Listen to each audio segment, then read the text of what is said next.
Así de nubladito, ¿no? Muy bien, mis hermanos.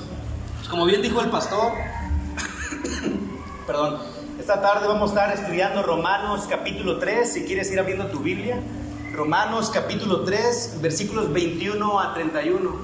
Y el tema que traigo para ustedes esta mañana es la provisión de la justicia de Dios. La provisión de la justicia de Dios. Estaremos revisando Romanos 3, del 21 al 31. Y si has estado estas semanas, sabrás que hemos estado estudiando una sección importantísima de la carta a los romanos. Una sección que es importante estudiarla y proclamarla, porque son verdades fundamentales para el creyente. La carta a los romanos es, sin lugar a dudas, una riqueza teológica para todo el cristiano. ¿Cuántos cristianos hay aquí? Gloria a Dios. Te animo a ir a estudiar verso a verso en tu propia casa la carta a los romanos, y que esos estudios te ayuden en tu crecimiento espiritual.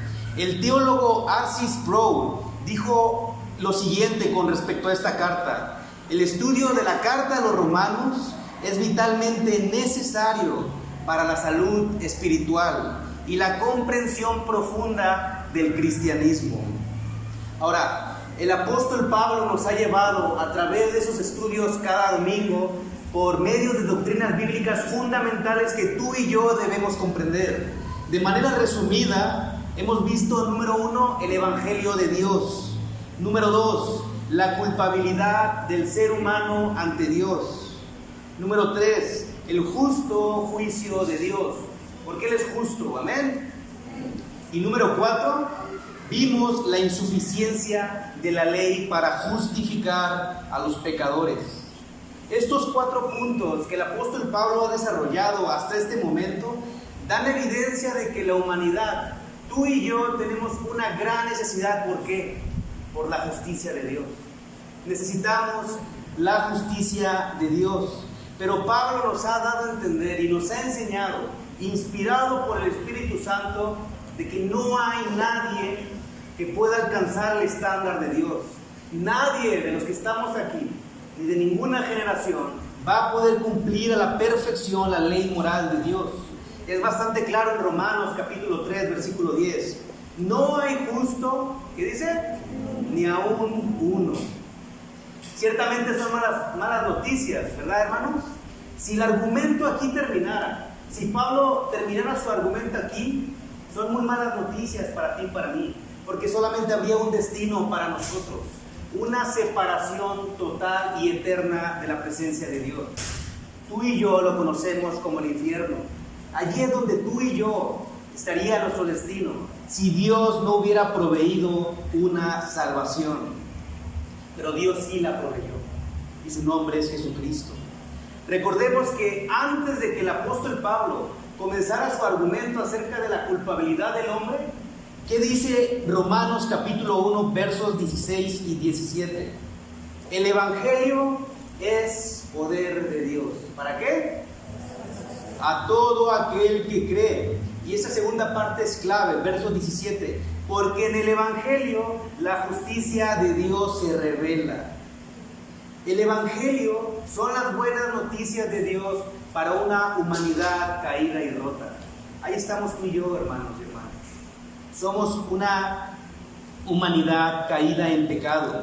Pero el día de hoy, retomando este argumento que el apóstol Pablo inició acerca del Evangelio de Dios, hoy vamos a hablar de la manera en la que Dios proveyó de su justicia, que justifica a pecadores inmerecedores de su gracia. Hoy vamos a hablar de las buenas noticias de Dios. Amén. Oramos para iniciar. Padre, venimos ante ti en el nombre de Jesús. Te damos gracias, Señor, por este día. Gracias por mis hermanos y hermanas. Gracias por tu bendita palabra, Señor. Ruego que sea proclamada, Señor, y recibida como es debido, Señor, para tu gloria en Cristo Jesús. Amén. Muy bien, te recuerdo, el tema que tengo para ti esta tarde es la provisión de la justicia de Dios. Abre tu Biblia en Romanos capítulo 3 y estaremos revisando los versículos 21 a 31, verso a verso. Comencemos con el versículo 21. El apóstol Pablo dice: pero ahora, aparte de la ley, ¿qué dice? Se ha manifestado la justicia de Dios. testificada por la ley y por los profetas. Algo importante que debemos tener en cuenta aquí es que Pablo no está invalidando la ley. Pablo no está haciendo menor la ley de Dios, sino que debido a que nadie puede cumplirla a la perfección para justificarnos ante Dios, Pablo va a iniciar, como te comentaba hace un momento, cómo es que Dios proveyó por su amor y gracia una solución para una humanidad caída en pecado. El apóstol Pablo ya demostró de los capítulos 1 y 2 que Pastor Miguel ya nos enseñó la pecaminosidad del ser humano y nuestra necesidad de una justicia que nos justifique ante Dios. Pero la hay. La Biblia enseña que no hay, porque nosotros nos es imposible alcanzar esa justicia. Es importante tener bien en claro eso, hermano, porque vamos a hablar de la gloriosa gracia de Dios. Pero primero es importante saber quiénes somos nosotros, nuestra posición, para ver qué tan glorioso es lo que Dios hizo por nosotros a través de Cristo. Amén. Muy bien, como te comentaba, Pablo va a retomar su argumento que inició en Romanos 1:17. ¿Qué decía? La justicia de Dios se revela. Vamos a hablar de esta justicia que ha sido revelada, pero como vimos en el versículo 21, dice que ya había sido testificada. ¿Por qué? Por la ley de Dios, por la ley de Moisés y por los profetas. No tenemos el tiempo suficiente para revisar verso a verso todas las promesas que Dios hizo en el Antiguo Testamento, hablando de la venida de Cristo. Pero revisemos una de ellas, refiriéndonos a la ley de Moisés. ¿Cuál es la ley de Moisés? El Pentateuco, ¿cierto? ¿Está compuesto de qué libros? Abre tu Biblia en Deuteronomio 32:21, por favor. Igual está en pantalla. Deuteronomio 32:21 dice lo siguiente: ellos me movieron a celos con lo que no es Dios. Dios hablando acerca de su pueblo escogido, Israel. Me provocaron a ira con sus ídolos. ¿Y qué dice después? Yo también los moveré a celos con un pueblo que no es pueblo. Los provocaré a ira con una nación insensata. Pablo nos está mostrando en este versículo el cumplimiento de la manifestación de la justicia de Dios al mundo gentil. ¿Hay algún judío aquí? ¿No? Pues este versículo es para nosotros, hermanos. Debemos dar gloria a Dios porque Dios desde antes de la venida de Cristo ya había prometido una solución para que tú y yo gozáramos de una comunión íntima con nuestro Creador. Algo que si Cristo no hubiera venido, jamás pudiéramos haber gozado. Ahora, ¿dónde es testificada la justicia de Dios en los profetas? Cuando estaba estudiando este texto, el primer capítulo que vino a mi mente fue Isaías capítulo 53. Abre tu Biblia en Isaías 53, por favor. Todo el capítulo 53 de Isaías habla del siervo sufriente, habla de Jesucristo y su obra redentora. Pero únicamente leamos los versículos 6 y 11. Voy a leer en la Nueva Traducción Viviente. Isaías 53, versos 6 y 11 dice: todos nosotros nos hemos extraviado como ovejas. Hemos dejado los caminos de Dios para seguir los nuestros. Sin embargo, el Señor puso sobre él los pecados de todos nosotros. ¿De quién está hablando, hermano? De Cristo. Cuando vea todo lo que se logró mediante su angustia, quedará satisfecho a causa de lo que sufrió. Y el siguiente frase es clave, mis hermanos: mi siervo justo hará posible que muchos sean contados entre quienes, entre los justos. Este siervo sufriente justificará a través de su sufrimiento a pecadores y merecedores. ¿Qué dice después? Porque él cargará con todos los pecados de ellos. Mis hermanos, hay mucha gente que erróneamente cree que el Antiguo Testamento ya no es válido, pero aquí estamos viendo que corrobora las promesas de Dios. El Antiguo Testamento sigue siendo palabra inspirada por Dios y revelan a Jesucristo. Amén. Isaías escribió su libro 700 años antes de que Cristo hubiera venido. Y la ley de Moisés fue escrita muchísimos años antes de que Isaías naciera. Solamente hay una respuesta. Dios ya tenía planeada nuestra salvación. Tú y yo ya estábamos en el plan de Dios desde antes que el mundo sea fundado. Dios ya había proveído de una justicia, porque sabía que tú y yo no la íbamos a cumplir. E incluso el apóstol Pablo comenzó su argumento en la carta a los Romanos en el capítulo 1, versículos 1 y 2. Dice Romanos 1, versos 1 y 2, la salutación del apóstol Pablo: apartado para el evangelio de Dios, que él, ¿qué dice? Había prometido antes por sus profetas. ¿En dónde? En las sagradas escrituras. Toda la escritura está impregnada de Jesucristo. Jesucristo es el protagonista principal de la palabra de Dios. Todo nos guía a Cristo. Por eso Él es digno de adoración. Por lo tanto, yo al venir aquí le adoramos por quién es Él. Ciertamente Él es bueno y nos da sus bendiciones, pero el punto principal de adorarle es por quién es Él, por su persona, por su obra, por sus atributos. Algo interesante es que cuando el apóstol Pablo escribió esta carta a los romanos, fue acusado por los judíos de estar predicando una nueva enseñanza acerca de la justicia de Dios. ¿Pero tú crees que Pablo hizo eso? La carta a los romanos es considerada la carta que más cita al Antiguo Testamento. Pablo no se sacó esas enseñanzas de la manga ni las inventó. Él se estaba apoyando de la palabra de Dios, de la ley y de los profetas para revelar que Dios había proveído una justicia. Amén. Amén. Amén. La palabra de Dios es la máxima autoridad, ¿cierto? Y Pablo estaba presentando el evangelio de Dios usando la escritura. Pero ahora, ya ha mencionado repetidas veces el evangelio de Dios. ¿Cuál es o cómo se define el evangelio de Dios? Leamos versículos 22 y 23. Romanos capítulo 3, versos 22 y 23. La justicia de Dios por medio de la fe en Jesucristo. ¿Para qué? Todos los que creen en Él, porque no hay diferencia por cuanto unos cuantos pecaron. Nos dice eso, ¿verdad? Todos pecaron y estamos destituidos o separados de la gloria de Dios. Aquí está el evangelio clarificado, hermano. Aquí está el evangelio claro. Dios envió a su Hijo a morir por nosotros y nos transmite su justicia al poner nuestra confianza en Él. Amén, hermanos. Dios es glorioso. Dios proveyó de una solución y su nombre es Jesús. Jesús es el único salvador de este mundo. Jesús es el único que puede salvarnos de la ira venidera. No hay otro. No hay nadie más que pueda hacerlo, mis hermanos.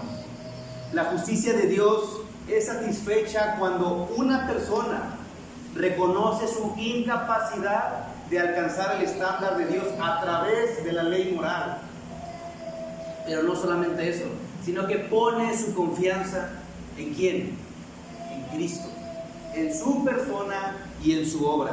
Más adelante vamos a abundar en este asunto. Ahorita quiero enfocarme en el versículo 23. Verso 23 dice: porque no hay diferencia, por cuanto todos pecaron y están destituidos de la gloria de Dios. Cuando Pablo dice que no hay diferencia, se está refiriendo a que tanto judíos, el pueblo escogido de Dios, como los gentiles, estamos separados de la gloria de Dios.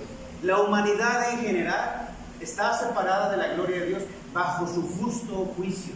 Dios es justo, hermano. Amén. Y su juicio es justo. Un comentarista dice acerca de este texto: todos los hombres y mujeres, sin distinción alguna, hemos sido en absoluto incapaces de vivir conforme al parámetro divino. Esto debió ser un golpe muy duro para los judíos, hermanos, porque ellos se gloriaban de que eran el pueblo escogido de Dios y que Dios les había confiado y revelado su palabra y su persona a ellos primero. Pero eso los puso también bajo condena, porque ninguno de ellos tampoco cumplió el estándar de Dios. No han sido justificados por la ley. Los capítulos 1 y 2 que ya hemos visto, que tú puedes leer en tu tiempo libre, son una enseñanza clara de que estamos depravados naturalmente. Nacemos con una naturaleza pecaminosa. Lo explica muy bien David en el Salmo 51. He aquí, en pecado he sido concebido y en pecado nací. Refiriéndose a que desde que estamos en el vientre de nuestra madre, hay pecado en nosotros. ¿Por qué? Porque es lo que heredamos ¿de quién? De Adán, el primer hombre. La herencia de Adán por nosotros ha sido la condenación bajo el justo juicio de Dios. ¿Y por qué Pablo sigue haciendo mención de esto? Porque como te comentaba hace un momento, hermano, es importantísimo que como cristiano, ¿cuántos cristianos hay aquí? Unos cuantos. Es importante que tú como cristiano, que tú como hijo e hija de Dios, entiendas bien de dónde te sacó Dios. Porque es una gracia gloriosa lo que Él hizo en Cristo. Y si no comprendemos nuestra posición inicial y de dónde nos sacó Dios, vamos a transformar la gloriosa gracia de Dios en una gracia barata, una gracia común. Y no nos va a sorprender lo que Dios hizo a través de Cristo. Hay que tener mucho cuidado de encontrarnos en esa posición, mis hermanos. Ahora, un punto práctico que este texto también nos enseña es que hay un peligro muy grande en la iglesia de creer que somos merecedores de la gracia de Dios. Una actitud en un cristiano errónea y que no ha comprendido las verdades de la Biblia es creer que merecemos lo que Él hizo por nosotros. Es pensar que Él tenía que salvar a Oscar. Es pensar que Él tenía que salvarte a ti, que era su deber salvarnos. Esa es una actitud errónea, porque no lo merecíamos. De lo contrario, no sería gracia, ¿cierto? ¿Cierto? Hay una cosa que tú y yo sí merecíamos, hermano. Merecíamos el infierno. Merecíamos estar destinados a ese lugar por la eternidad, separados de la presencia de Dios, porque eso es lo que nuestro pecado ha ocasionado. Pablo hace énfasis nuevamente en este punto de la depravación total, porque como te comentaba, es importante saber de dónde nos sacó Dios.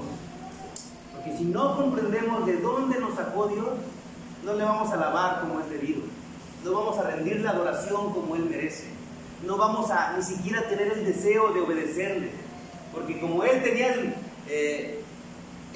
que salvarme, pues Él tuvo el lujo de que yo fuera su hijo. Y esa no es la actitud correcta en la iglesia. Somos pecadores redimidos. Gracias. Ya escuchaba muy seco, ¿verdad? Abre tu Biblia en Efesios capítulo 2. ¿Están conmigo, hermanos? Efesios capítulo 2, versos 1 a 3. ¿Cuál era la nueva traducción viviente? Aparece en pantalla.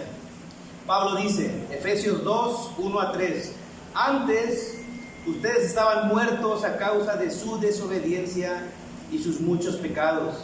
Vivían en pecado, igual que el resto de la gente, obedeciendo al diablo, el líder de los poderes del mundo invisible, quien es el espíritu que actúa en el corazón de los que se niegan a obedecer a Dios. Todos vivíamos así en el pasado, siguiendo los deseos de nuestras pasiones y la inclinación de nuestra naturaleza pecaminosa. La siguiente frase es clave, mis hermanos. Por nuestra propia naturaleza. ¿Qué dice? Por nuestra propia naturaleza éramos objetos de la ira de Dios. Ciertamente no es algo agradable de escuchar. ¿Quién quiere escuchar esto? Pero es lo que la Biblia enseña. Es la posición en la que tú y yo estábamos antes de Cristo. Y si tú no has recibido a Cristo en tu vida, es la posición en la que aún estás, bajo la ira de Dios. Mis hermanos, si Dios no hubiera proveído desde un inicio una solución que nos justificara ante Él, ¿cuál sería la esperanza que tuviéramos? No la tuviéramos. estaríamos viviendo sin esperanza y sin Dios en el mundo. Pero por ello la gracia de Dios es gloriosa y digna de agradecimiento, con una vida dedicada a Él. Amén. No convirtamos, mis hermanos, como te comentaba, de la gloriosa gracia de Dios en una gracia barata. Hay que tener mucho cuidado, mis hermanos. No minimicemos el sacrificio que Él hizo por nosotros. Él vino, se despojó de su gloria, tomó forma de siervo y caminó entre nosotros. No vino como rey, vino como siervo. ¿Y su objetivo cuál era? Salvarnos. ¿Y qué lo motivó? Su amor inagotable por ti, para que estuvieras aquí, para que gozaras de su presencia y plenitud. Continuemos con los versículos 24 a 26, por favor. Romanos capítulo 3, versos 24 a 26. Ahí aparece en pantalla. Siendo justificados gratuitamente por su gracia, mediante la redención que es en Cristo Jesús, a quien Dios puso como propiciación por medio de la fe en su sangre, para manifestar su justicia, a causa de haber pasado por alto, ¿qué dice? En su paciencia, los pecados pasados, con la mira de manifestar en este tiempo su justicia, a fin de que Él sea el justo y el que justifica al que es de la fe de Jesús. Aquí Pablo está continuando su argumento del Evangelio glorioso de Dios. Es glorioso, ¿cierto, hermano? El Evangelio de Dios es glorioso. ¿Por qué? Porque tiene poder. El Evangelio de Dios tiene poder para salvarnos de la ira venidera, ya que su palabra dice claramente que Él ha establecido un día donde el juicio vendrá. Y tú lo sabes, hermano, Cristo viene pronto. Cristo viene a reclamar a su iglesia. Es importante saber dónde estamos, examinar si realmente estamos en la fe o aún no hemos gozado de esta gloriosa gracia que Él ofrece gratuitamente. Gratuitamente, mis hermanos. Dios es bueno. ¿De qué manera se manifestó la gracia de Dios, mis hermanos? Mediante la redención que es en Cristo Jesús, a quien Dios puso como propiciación por medio de la fe en su sangre. La redención se refiere al pago que se hace para liberar a un esclavo, a alguien que vivía en esclavitud. Y en el contexto del plan de Dios, Él dio a su Hijo para librarte a ti y a mí de la esclavitud del pecado, del poder de la muerte, de las garras de Satanás, de tener la mente entenebrecida, guiada a un solo destino, mis hermanos, el infierno. Él hizo esto por pura gracia, por puro amor. El apóstol Pedro lo explica de la siguiente manera. Primera de Pedro, capítulo 1, versos 18 y 19. Primera de Pedro 1, 18 y 19 dice: pero ustedes saben que Dios pagó un rescate para salvarnos de la vida vacía que heredaron de sus antepasados. No fue pagado con oro ni plata, los cuales, ¿qué dice? Pierden su valor, sino que fue con la preciosa sangre de Cristo, el Cordero de Dios, que no tiene pecado ni mancha. El Cordero de Dios. Nuestra salvación, hermano, le costó la vida al Hijo de Dios. Debemos tener muy en claro la magnitud del sacrificio sustitutivo que Cristo hizo por nosotros. Hebreos capítulo 9, verso 22, dice que sin derramamiento de sangre no puede haber perdón de pecado. Y Cristo derramó su sangre, su preciosa sangre, en la cruz del Calvario. A pesar de que para el mundo era totalmente humillante la posición de Cristo en la cruz, era totalmente glorioso lo que Cristo estaba haciendo. Dios estaba reconciliando al mundo consigo mismo, no tomando en cuenta nuestros pecados, porque Él quiere una relación contigo, y mandó lo mejor, a su Hijo, a morir por cada uno de los que estábamos aquí. Cristo es suficiente para salvar a cualquier pecador. Amén. es suficiente su sacrificio para salvarnos. Me salvó a mí, te salvó a ti. Gloria a Dios por eso. Lo que Pablo ha estado enfatizando aquí 2 veces es que el pecador, nosotros, somos justificados ante la justicia de Dios únicamente al poner nuestra confianza en Cristo. Al hacer eso, la vida perfecta de Cristo es transmitida a nosotros, y cuando Dios nos ve a su Hijo y su vida perfecta. A eso se le llama justificación por la fe. Amén. Hay que tener en cuenta también que la fe únicamente es el instrumento. La fe no es la base ni tampoco es el fundamento de nuestra justificación. El único fundamento es Cristo, su vida, su muerte y su resurrección. Y de esta manera, mis hermanos, es que Dios proveyó justicia para nosotros a través de su Hijo. Jesús dijo en Lucas 19:10, nuestro Señor Jesucristo dijo, Lucas 19:10, porque el Hijo del Hombre vino a buscar y a salvar lo que se había perdido.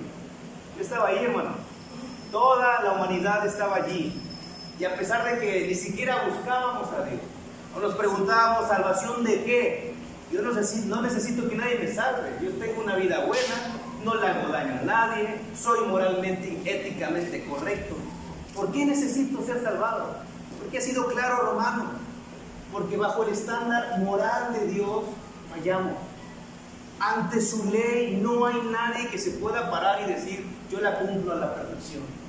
Solamente hubo alguien que sí lo hizo, y es Cristo. Y ahora le está diciendo, yo te ofrezco gratuitamente esta justicia. Solo debes confiar en mí. Dios es bueno, mis hermanos. Dios en su sabiduría, en su gracia y en su amor estableció un plan de salvación a través de su Hijo para que se manifestara su evangelio que había sido prometido siglos antes de su venida. Y hoy ya se ha cumplido, porque Cristo ya vino hace más de 2000 años. Tú sabes la historia. Él vino, vivió una vida perfecta, fue a la cruz siendo inocente, porque Él era inocente, hermano. Fue juzgado como pecador y en la cruz cargó el precio del pecado de todos nosotros. Y lo hizo por pura gracia. ¿Cuántos dan gloria a Dios por Jesucristo? Jesús es hermoso. Dios proveyó justicia gratuitamente. Y tú conoces el texto. Porque de tal manera amó Dios al mundo que ¿qué? Dio a su Hijo, para que todo aquel que en Él cree no se pierda. Dios no quiere que te pierdas. Dios no quiere que nadie se pierda. Dios proveyó a Jesucristo. Pero tristemente, los asuntos de la vida, el entenebrecimiento que Satanás hace en las personas, nos nublan la vista y no nos permiten ver la luz de Cristo. ¿Pero qué crees? Somos la iglesia del Dios vivo. Somos aquellos que Dios usa para llevar estas buenas noticias a los que no las conocen, a los que viven sin esperanza y sin Dios. Eso es con tu familia, con tus círculos sociales, en tu trabajo. Proclama a Cristo.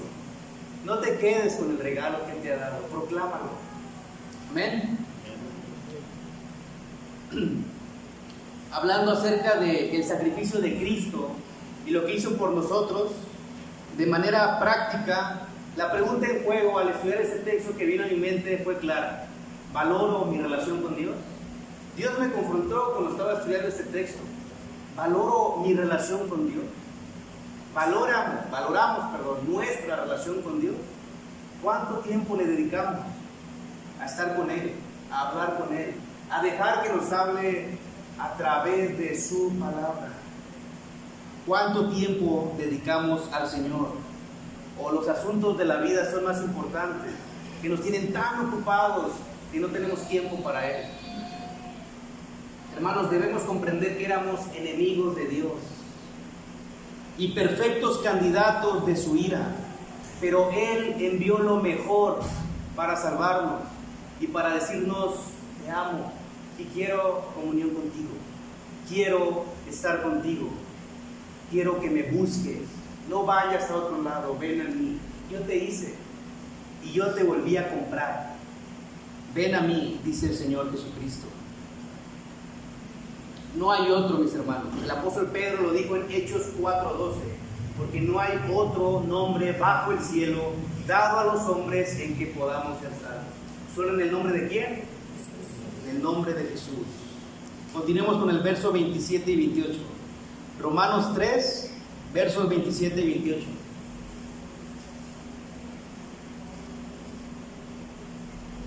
¿Están conmigo? ¿Cuántos ya se durmieron? Romanos capítulo 3, versos 27 y 28. ¿Dónde pues está la jactancia o la vanagloria? Queda excluida. ¿Por cuál ley? ¿Por la de las obras? No, sino por las obras de la ley. Concluimos pues que el hombre es justificado, ¿por qué? Sin las obras de la ley. Lo que este pasaje enseña claramente es que el hecho de que tú y yo nos vanagloriemos o creamos que merecíamos la salvación queda totalmente excluida, porque no es así. La Biblia no enseña eso.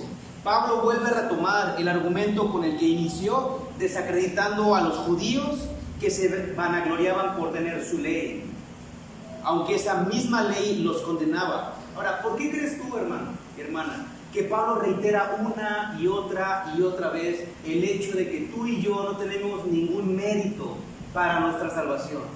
¿Por qué Pablo lo ha repetido tantas veces? Porque Pablo entendía que tú y yo tenemos una naturaleza pecaminosa, un deseo e inclinación por el pecado. A pesar de ser criaturas redimidas por la gracia de Dios, hay un peligro muy grande. Estoy hablando entre los cristianos de querer tocar la gloria de Dios, de querer usurpar su trono y que me vean a mí, lo que yo puedo hacer, lo que yo hago. Mira qué buen siervo soy.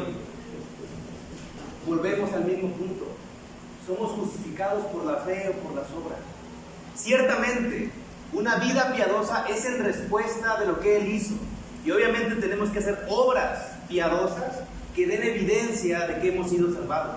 Pero no es el tema aquí. El tema aquí es claro. No hay ningún mérito para ti ni para mí acerca de nuestra salvación. Todo mérito y toda gloria y todo crédito le pertenecen a Él nada más. Porque Él abrió un camino aún más excelente, el camino del amor, y nos invita a estar con Él, mis hermanos. Hay una lucha que vamos a hablar en el capítulo 7 de Romanos más adelante, entre la carne y el espíritu, la lucha que hay en el creyente. Pero pues no me voy a adelantar, ¿verdad? Pero el punto que Pablo está afirmando aquí, vuelvo a repetir, en la justificación por la fe no hay mérito humano. La justificación es por la fe solamente. En el siglo XVI, quizá conoces la historia, en el siglo XVI hubo un despertar en el corazón de hombres y mujeres que no estaban de acuerdo con las enseñanzas de la Iglesia Católica Romana de su tiempo. ¿Por qué? Porque ellos enseñaban que la justificación era por fe y obras. La justificación, decían ellos, no es únicamente a través del sacrificio de Cristo. Tú tienes que hacer prácticas de penitencia para que avances en tu salvación, para que obtengas tu salvación. Y el 31 de octubre, es una historia, una fecha histórica para la iglesia. El 31 de octubre de 1517, un monje alemán llamado Martín Lutero proclamó con veracidad 5 solas que hoy se conocen como las 5 solas protestantes. Están en pantalla. Número 1, la autoridad es solo por medio de la Escritura. Dios habló a través de su palabra. Número 2, somos redimidos solo por gracia. Número 3, la justificación es solo por medio de la fe. Número 4, solo por medio de Cristo nuestra vida es restaurada con Dios. Y número 5, todo es para la gloria de Dios. Todo, mis hermanos, es para su gloria. Y yo al recordar esta historia que ha pasado en el corazón de hombres y mujeres, me anima a querer orar por la iglesia de hoy. Y te invito a que ores, porque Dios avive en nuestros corazones para abrazar las verdades bíblicas. Es un gran peligro creer que nuestro pensamiento o nuestra creencia está por encima de la palabra. No, mis hermanos, nada está por encima de la palabra. Su palabra es la máxima autoridad. Si quiero animarte a que oremos para que Dios avive el corazón de su iglesia y volvamos a proclamar como es debido, con denuedo, con pasión, con integridad, lo que Dios hizo a través de Cristo Jesús, Señor nuestro. ¿Cuál es la conclusión del argumento de Pablo? Concluimos pues que el hombre es justificado por las obras sin la fe. ¿Dice eso?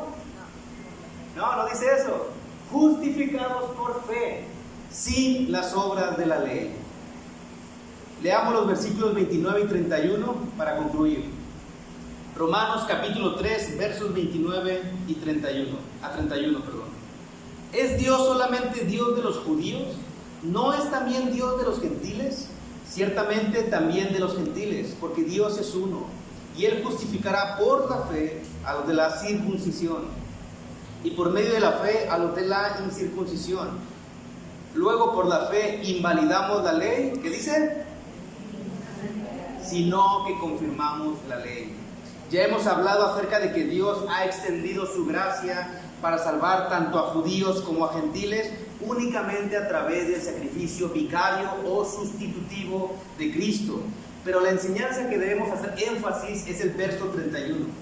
Luego, por la fe invalidamos la ley, en ninguna manera, sino que la confirmamos. Pablo, a través de estas enseñanzas que nos ha dado hasta este momento, él, en su tiempo que escribió esta carta, fue acusado de antinomianismo, una palabra un poco complicada de pronunciar. ¿Qué quiere decir esto? Estar en contra de la ley o minimizar la ley de Dios. Y los judíos comenzaron a acusar a Pablo a través de sus escritos de que él estaba yendo contrario a la ley. Por eso Pablo dice, no estoy invalidando la ley, la estoy confirmando a través de la justificación por fe. Ahora, a lo mejor esta palabra antinomianismo no es muy común usarla en nuestro tiempo, pero la práctica sí es muy común. Porque ¿sabes qué es lo que enseña esta práctica? Que podemos tener una relación con Dios y vivir en plenitud, pero sin obedecer a Dios. ¿Está de acuerdo con eso? Espero que no, porque es una enseñanza totalmente antibíblica. Voy a repetir, a lo mejor no me escuchaste. Podemos tener una relación con Dios y vivir en plenitud sin obedecerle. Hermanos, eso no es cierto. La Escritura no enseña eso. Eso es una enseñanza antibíblica.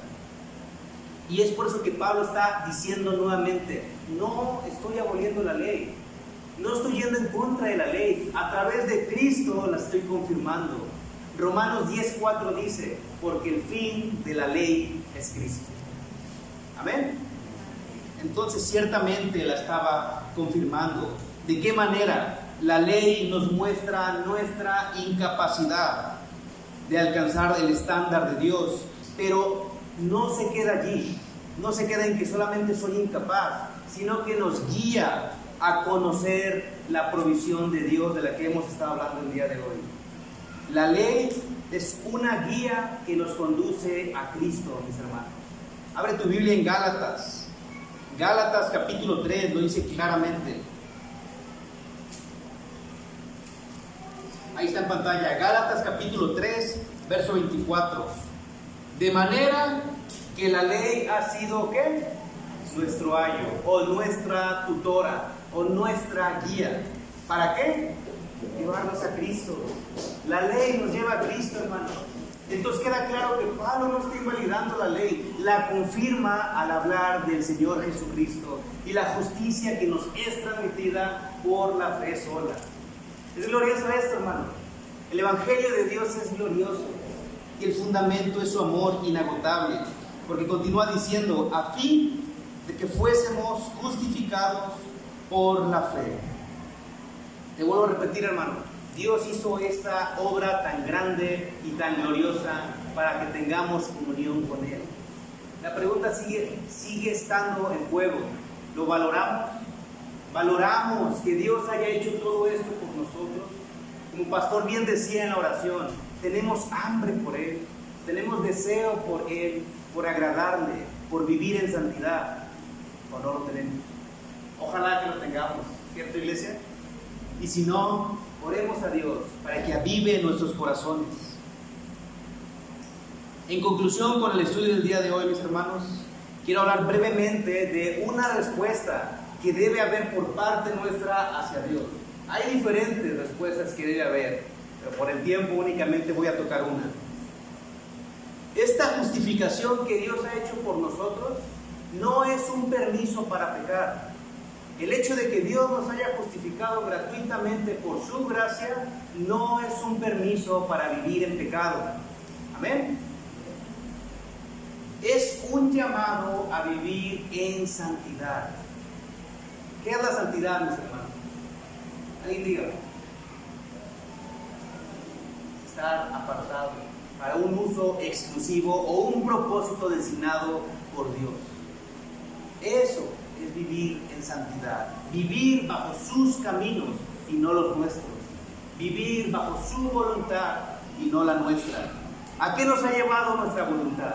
¿A qué nos ha llevado nuestros deseos? A estar bajo el justo juicio de Dios.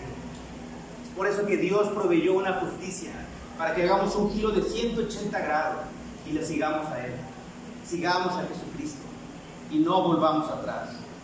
Quiero animarte de que si tú estás aquí y ya has sido justificado por la fe sola, pero no tienes un deseo por santidad, no tienes un deseo por ser como Él es, yo te animo a que te examines, porque muy seguramente no has experimentado la justificación por fe. Y la consecuencia es que no tienes un deseo por agradar a Dios, no tienes un deseo por vivir como Él quiere que vivamos, en santidad. Porque Dios es santo y hoy en día nos permite ser santos como Él es santo, que es la meta del cristiano, ¿cierto?